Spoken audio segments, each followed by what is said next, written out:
জয় জয় শ্রী শ্রী বংশীধারী। আজ বংশীধারী কিন্তু বনমালী হয়ে গেছে, বনফুলের মালা দিয়ে সিঙ্গার হয়েছে। দেখো আমি বাগান থেকে কত ফুল তুলে নিয়েছি।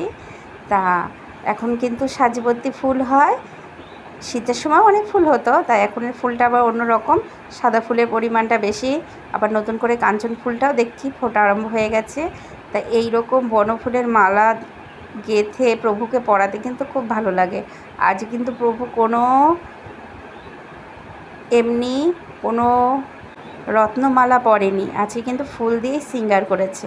মাথার চূড়া থেকে আরম্ভ করে গলা, সমস্ত কিছু, কানেরটা, সব কিছু দিয়ে। আর আমার প্রভুকে সাজাতে তো খুব ভালো লাগে। এইখানে কিছু পিটুনিয়া ফুল ফুটেছে, সেগুলো নিয়ে নিচ্ছি। পিটুনিয়া ফুলগুলো দিয়ে কিন্তু কানেরটা তৈরি করা যাবে, প্রভুর দুপাশে দুটো কানেরটা তৈরি করা যায়। তা এইভাবে আমি বিভিন্ন সময় বিভিন্ন কিছু সাজাই। শুধু সাজালেই হবে না, সেবার বস্তুও তৈরি করতে হবে। তা গাছে কিছু উচ্ছে আছে, এই উচ্ছেগুলো কিন্তু প্রভু সেবার জন্য তুলে নেওয়া হচ্ছে। তা উচ্ছে, এটা করলা নয়, এই যে উচ্ছেগুলো আরও আছে, এই দুটো একটু বড় হয়েছে, তাই এগুলো নিলাম। সঙ্গে নিয়ে নিলাম একটা কুমড়ো ফুল, একটা কুমড়ো ফুল ফুটেছে, এটা প্রভুর সেবার জন্য নিয়ে নিলাম।